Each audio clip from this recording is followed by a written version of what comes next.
So, hi everyone. Thank you so for joining. Today, I'm joined by Dr. Cindy Rubin. I'm so excited to have you on the podcast today. Hi, Dr. Rubin. How are you doing? Hello, I'm good. How are you? I'm doing great. Thank you so much. I'd love for you to start by introducing yourself and telling us a little bit about your life story and what led you, to become specialized in breastfeeding and in all the issues surrounding that very important topic.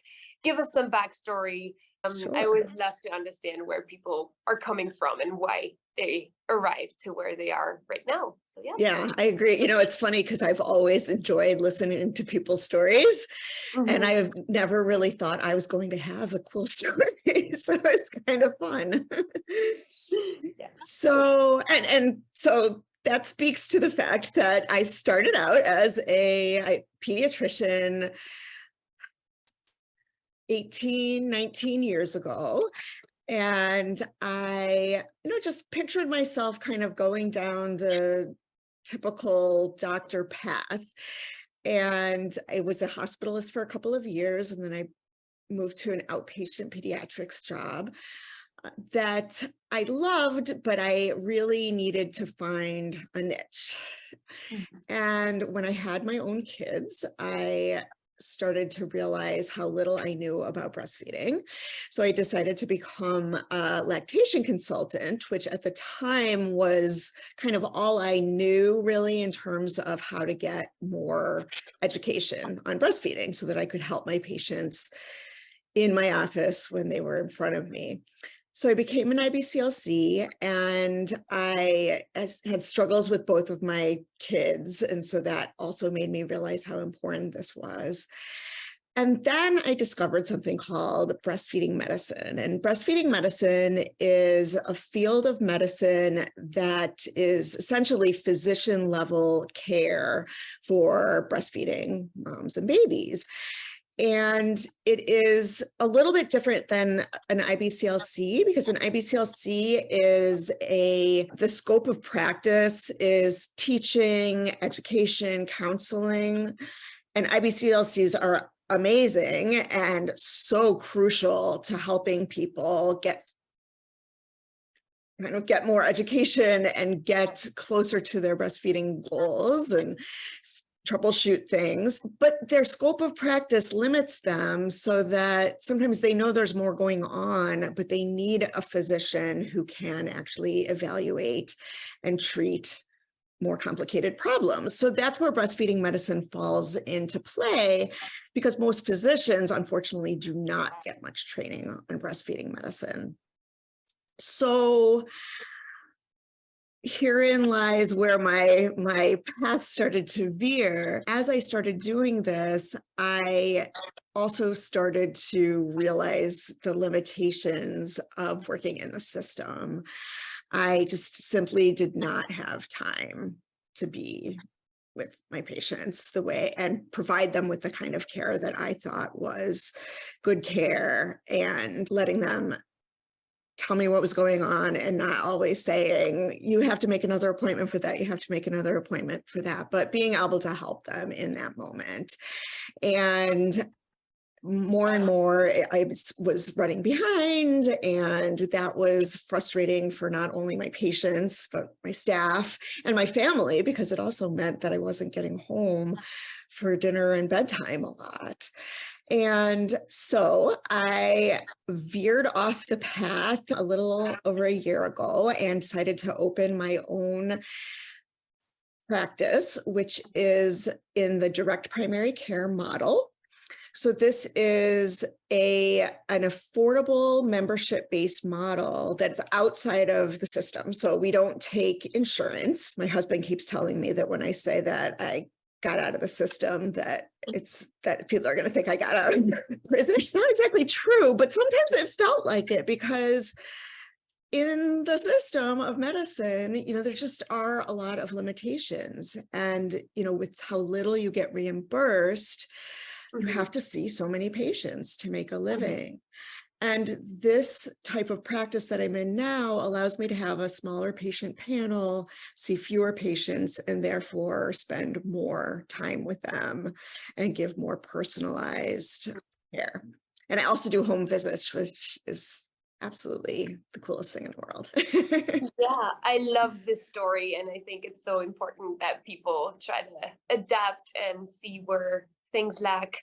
I love the fact that your practice's name is In Touch, because that really embodies kind of, I feel like, your philosophy of being more in touch with people. I read on your website that all your patients can text you or call you at any time when they need help, which I guess is very, very valuable, especially when you have a newborn, because you have a lot of questions. Yeah. So yeah, so I yeah, really, really like this philosophy. And now let's talk maybe a little bit about more kind of specifics. So as a doctor and breastfeeding specialist and medical breastfeeding, how did you call that? Breastfeeding Medicine, breastfeeding breastfeeding medicine. medicine. I'd love to kind of pick your brain about what type of pain, when you're trying to breastfeed, what type of pain or discomfort is normal, what is not normal. You know, should everyone see a breastfeeding consultant at least, or is it super easy for some people and then other people need help? And what can people do about it when it Yeah. doesn't work that well? Yeah. Yeah, walk us through kind of, if someone has a Sure. new baby, faces issues, yeah, how Yeah. should they proceed? Yeah. I mean, it's a really good question, because I think a lot of people don't ask that or don't think about it, and then are kind of stuck in the moment after they have this baby in front of them and they're not sure what to do. And so thinking about it ahead of time and taking like a breastfeeding class of some sort can be really helpful. There's a lot of things online now as well that can give a little bit of guidance, just so that you are kind of mentally prepared, I guess. And in terms of pain, so breastfeeding shouldn't hurt. Now, initially, in those first couple of days, it's a whole new thing. So it's a new skill that you're learning, a new skill that your baby is learning, a different sensation than you're used to on your breast and on your nipple. And there can be some discomfort involved with that. But it should not be like toe curling, yelping out loud sort of pain. Like that's typically extreme. And, sometimes that will happen in the first moments. And then as you adjust the latch and change some things around, things can improve. But if that kind of pain is persisting, then you definitely need help. And there's usually help in the hospital. Most hospitals have either lactation consultants or nurses who are very knowledgeable about breastfeeding. But sometimes the hospital is not really, it's not comfortable. You're not in your element. There's so much going on that a lot of women kind of get help there, and then they get home and they're like, oh my gosh, what am I doing? And if they did have problems in the hospital that didn't get kind of resolved, then they go home and they have more pain. And I think that is the time to reach out to a lactation consultant for sure, and potentially even have one come, even if you think things are going well. Why not have somebody who can really look at the situation, look at how your baby's eating, look at how you're holding your baby, and give you some tips as to how to do it in a way that's going to continue to be comfortable. So I had a medical student with me yesterday who was just holding a baby and was holding it for a while and was just, holding the baby in her arms like this. And after 20 minutes, the mom and I were like, do you want to move over and like put a pillow under your arm? Because she had never held a baby for that long, and you're using muscles that you've never used before. And this happens with breastfeeding too. And you may not think about the fact that, just putting a pillow here so that I'm not getting tired as I'm holding my baby, or putting a pillow behind my back so that my back is supported. I mean, little things like that can make a big difference. And having just another person who's looking kind of from the outside to help with that can be invaluable. So I think having a lactation consultant come is very, very helpful. And these days, most insurance companies are paying for some amount of lactation consulting evaluations. So it's not always easy to access depending on where you are, but it is something to think about having if you can.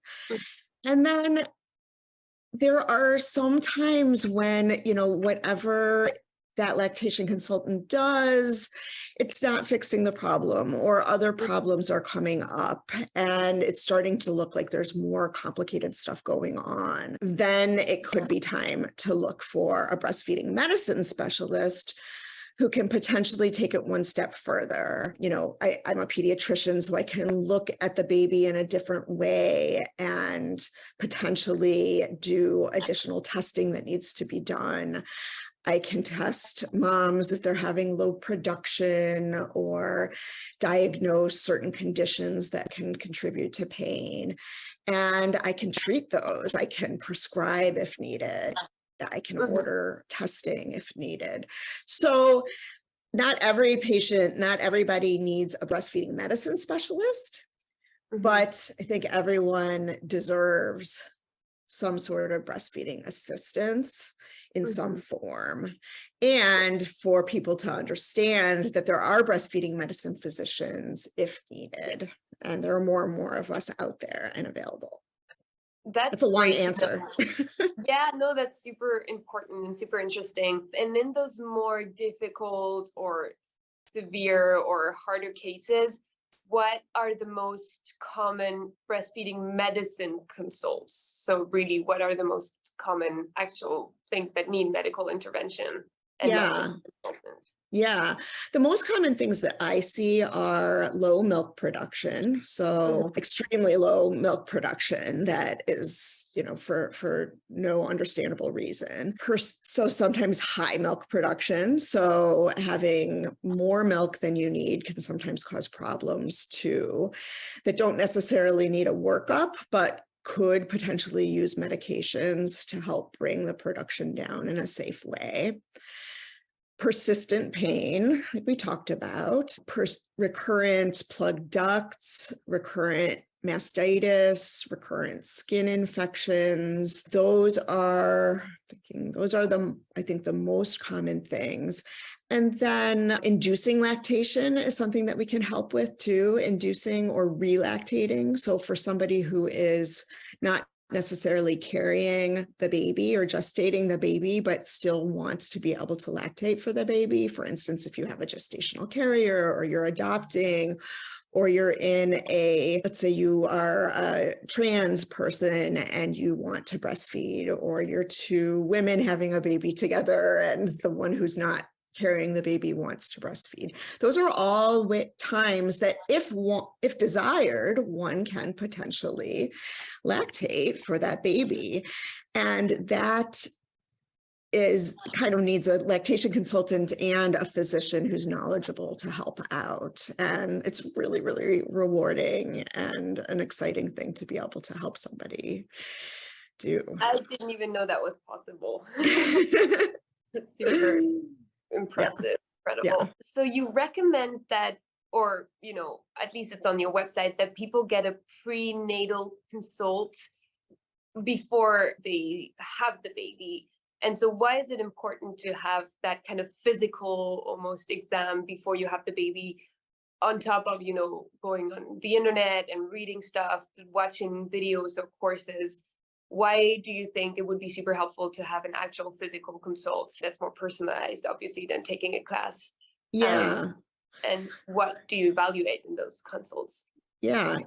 Well, one reason could simply be that you just have a lot of questions and you've never done this before and you just want to find out more. And, you know, you're always going to have more of a chance to sit and ask questions and spend more time if it's a one-on-one sort of consult. So really, anybody could do it and it would be reasonable. There's specific people who are at more risk for having complications or having problems come up with breastfeeding that I think it's that much more important. So there are things on the exam that your OB may potentially see in terms of your breast shape or size or some history of breast surgery that could put you at risk for problems, that it would be helpful to just kind of be prepared for what could happen and how to start troubleshooting and then where to get help if it does happen.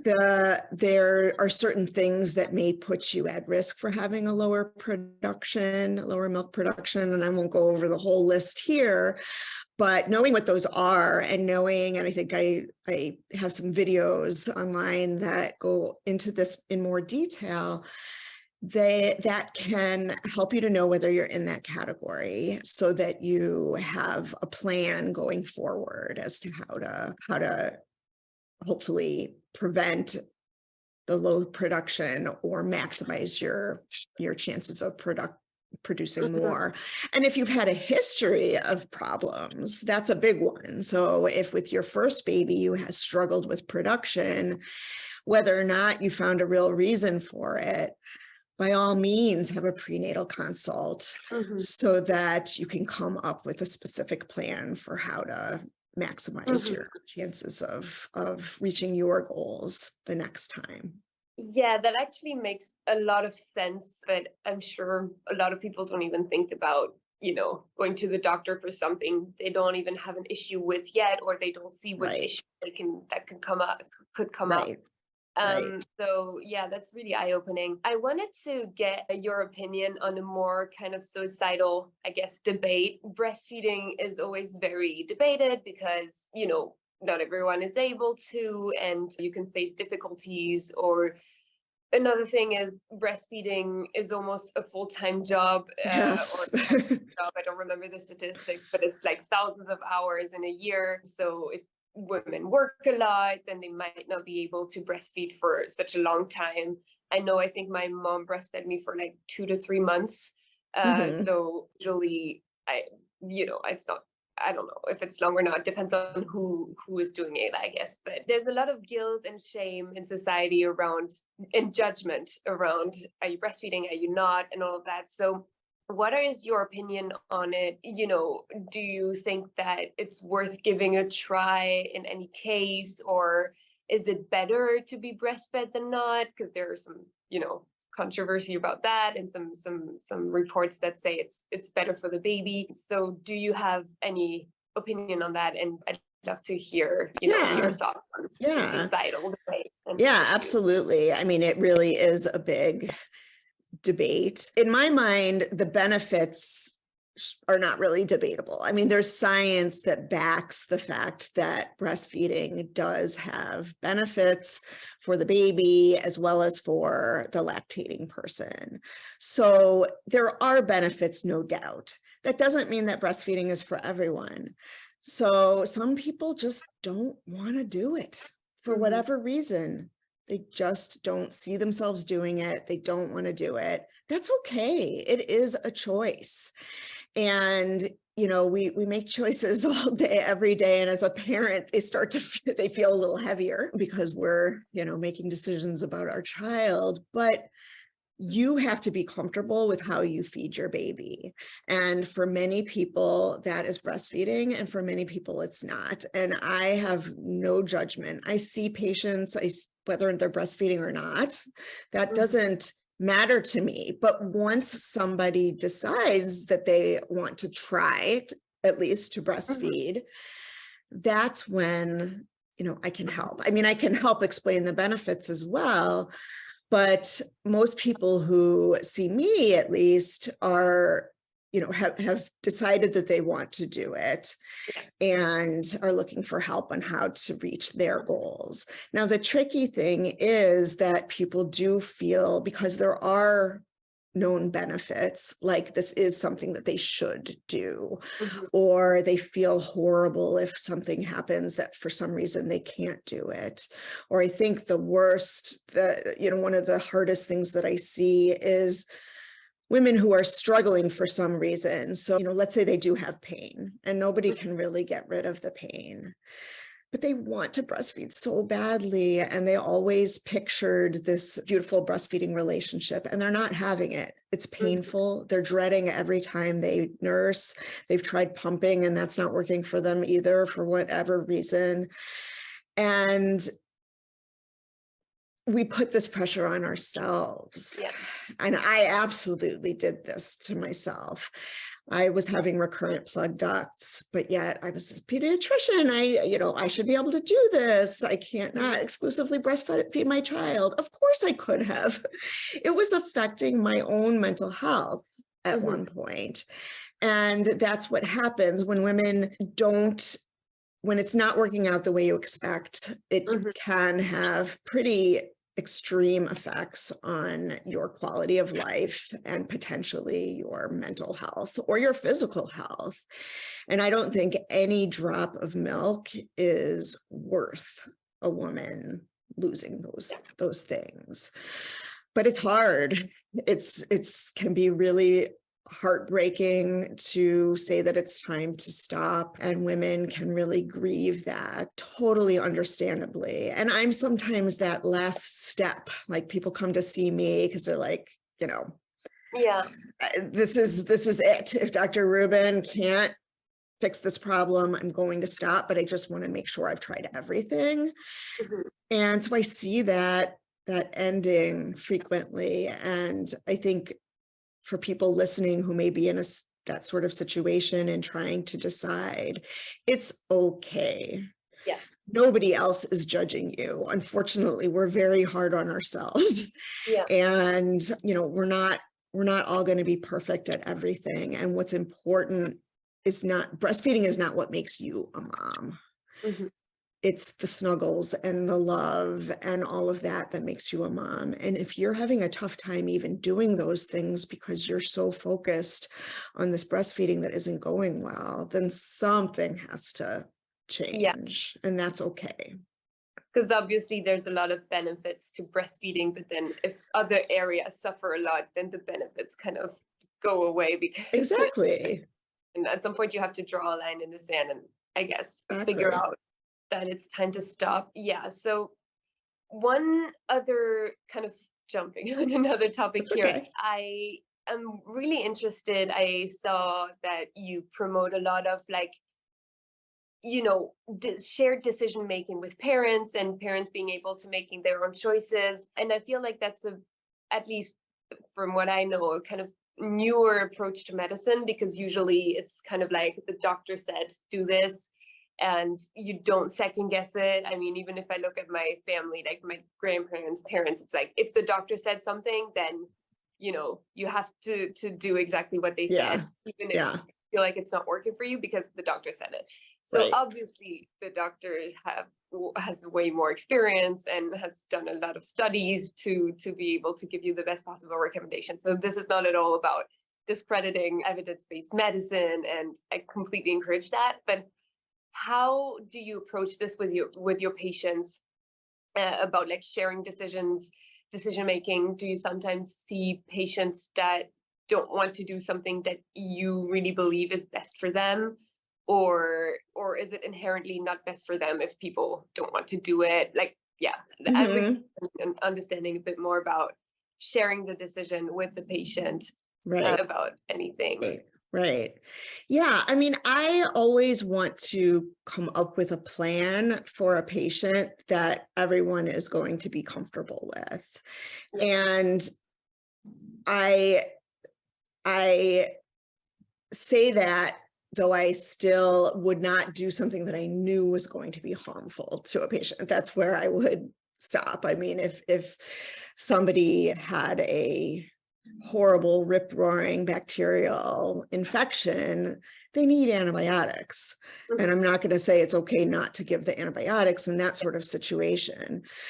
But there are definitely, you know, medicine is an art, and that's something that I have learned more and more. There's usually not one right way of doing things, and we don't always 100% know a diagnosis, and sometimes we have to even do trial and error. And I want to do things in a way that is going to make the most sense. I like to really explain why I'm thinking that, you know, we might want to do this, we might want to do this, we might want to do this.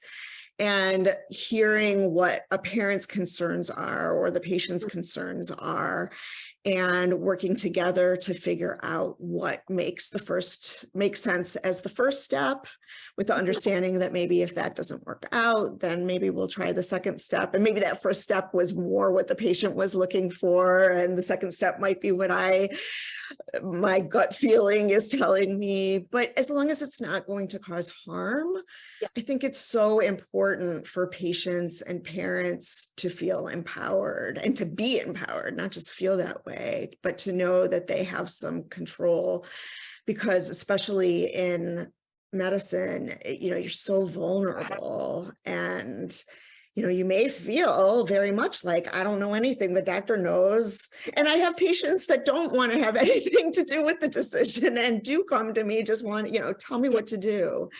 And that's okay too. But I almost feel more uncomfortable in those situations because I want to make sure the patient understands and is on board, because they're not going to do it. They're not going to do what you're recommending if they don't buy into it. That's what I was about to say. Like, if they're not on board, it must be a lot harder to make them do something. Right. And stuff, or Absolutely. Yeah, so that makes a lot of sense. And I wish, all the doctors were like that, to really explain the options. And even if it takes longer because the patient decides against kind of what you would think is best, it still makes more sense, because then they'll choose your option with more conviction later on. Right. But you did mention, that's the tricky part, is the time. And I have the luxury now of being able to spend that time, and I didn't before, and I still took the time usually when I needed to, but I probably didn't do this as much as I would have wanted to back then, because I just simply didn't have the time.